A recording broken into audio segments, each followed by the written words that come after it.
ನಿಮಗೆ ಹೆಲ್ತಿಯಾಗಿ ಸುಲಭವಾಗಿ ಆಗೋವಂಥ ರಾಗಿ ದೋಸೆ ತೋರಿಸ್ತಿದ್ದೀನಿ. ಇದಕ್ಕೆ ಮಧ್ಯಾಹ್ನವೇ ಉದ್ದಿನಬೇಳೆ ಅವಲಕ್ಕಿ ನೆನೆಸ್ಕೋಬೋದು. ಇಲ್ಲ ನೀವು ಮರ್ತ್ರಿ ಅಂದರೆ ಸಂಜೆ ಬೇಕಾದ್ರೆ ಉದ್ದಿನಬೇಳೆ 1 ಕಪ್ಪು, ನೋಡಿ ಸ್ವಲ್ಪ ಕಡಿಮೆ ಇದೆ, ಇದಕ್ಕೆ ಅವಲಕ್ಕಿ 1/4 ಕಪ್ಪು,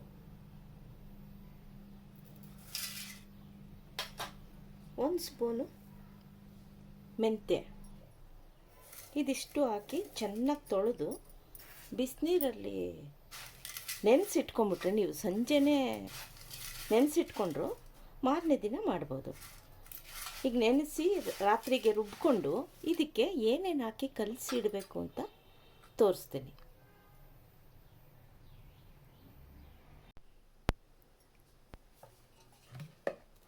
ಈಗ ಉದ್ದಿನಬೇಳೆ ಅವಲಕ್ಕಿ ಮೆಂತ್ಯ ರುಬ್ಕೊಂಡಿದ್ದೀನಿ.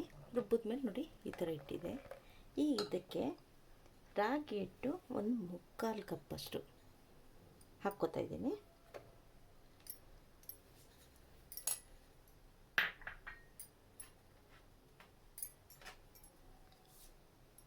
ಅಕ್ಕಿ ಹಿಟ್ಟು 1/2 ಕಪ್ಪಷ್ಟು,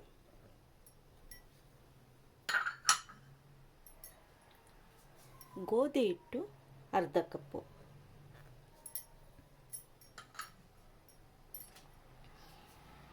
ಜೋಳದ ಹಿಟ್ಟು ಎಲ್ಲ 1/2 ಕಪ್ಪು, 1/4 ಕಪ್ಪಷ್ಟು ರಾಗಿ ಹಿಟ್ಟು ಮಾತ್ರ ತೊಗೊಂಡಿದ್ದೀನಿ, ಸ್ವಲ್ಪ ಜಾಸ್ತಿ. ಇನ್ನು ಗೋಧಿ ಹಿಟ್ಟು, ಅಕ್ಕಿ ಹಿಟ್ಟು, ಜೋಳದ ಹಿಟ್ಟು ಎಲ್ಲ 1/2 ಕಪ್ಪಷ್ಟು ತೊಗೊಂಡಿದ್ದೀನಿ. ಇದೆಲ್ಲ ಹಿಟ್ಟುಗಳು ಹಾಕಿದ್ರೆ ಹೆಲ್ತಿ ದೋಸೆ. ಇದು ರಾತ್ರಿ ಕಲಸಿಟ್ಬಿಟ್ಟು ಬೆಳಗ್ಗೆ ದೋಸೆ ಹಾಕಬೇಕು.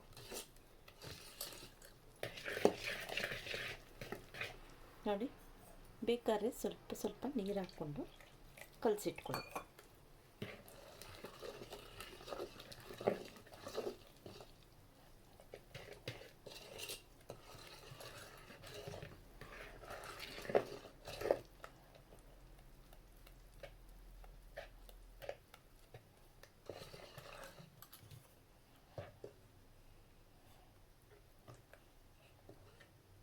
ಈ ಥರ ಕಲಸಿಟ್ಕೊಳ್ಳಿ. ಬೆಳಗ್ಗೆಗೆ ಇದು ಸ್ವಲ್ಪ ಚೆನ್ನಾಗಿ ಉಬ್ಬುತ್ತೆ. ಆವಾಗ ನಿಮಗೆ ಗಟ್ಟಿ ಅನಿಸಿದ್ರೆ ಸ್ವಲ್ಪ ನೀರು ಹಾಕ್ಕೊಳ್ಳಿ, ಇಲ್ಲಾಂದರೆ ಅದಕ್ಕೆ ಬಂದಿರುತ್ತೆ ದೋಸೆ ಹಾಕ್ಕೊಳ್ಳಿ. ಮಿಕ್ಸ್ ಹಿಟ್ಟುಗಳ ದೋಸೆ ಇದು.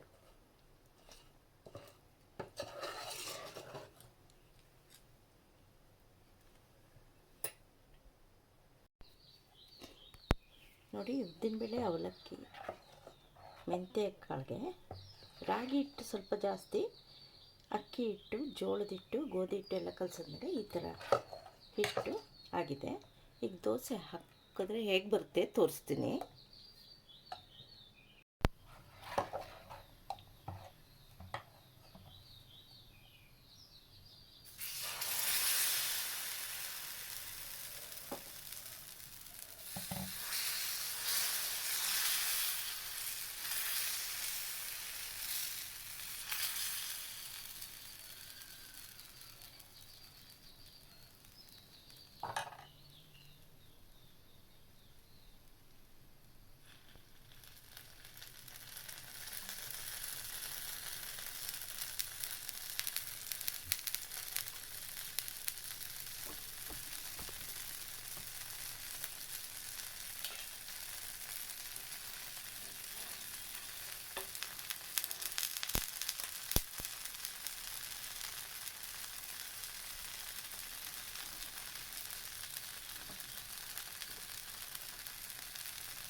ನೋಡಿ, ಹೆಲ್ತಿಯಾಗಿರುವಂಥ ದೋಸೆ.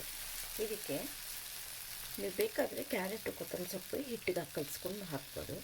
ಇಲ್ಲಾಂದರೆ ಬರೀ ದೋಸೆನೇ ಹಾಕ್ಕೊಂಡು ಕ್ಯಾರೆಟ್ ಪಲ್ಯ ಆಗಲಿ, ಬೀಟ್ರೋಟ್ ಪಲ್ಯ ಆಗಲಿ, ಆಲೂಗಡ್ಡೆ ಪಲ್ಯ, ನಿಮ್ಗೆ ಯಾವ ತರಕಾರಿ ಬೇಕೋ ಅದಕ್ಕೆ ಪಲ್ಯ ಮಾಡ್ಕೊಂಡು ತಿನ್ಬೋದು, ಇಲ್ಲ ಚಟ್ನಿ ಮಾಡಿಕೊಂಡು ಇದಕ್ಕೆ ತಿನ್ಬೋದು.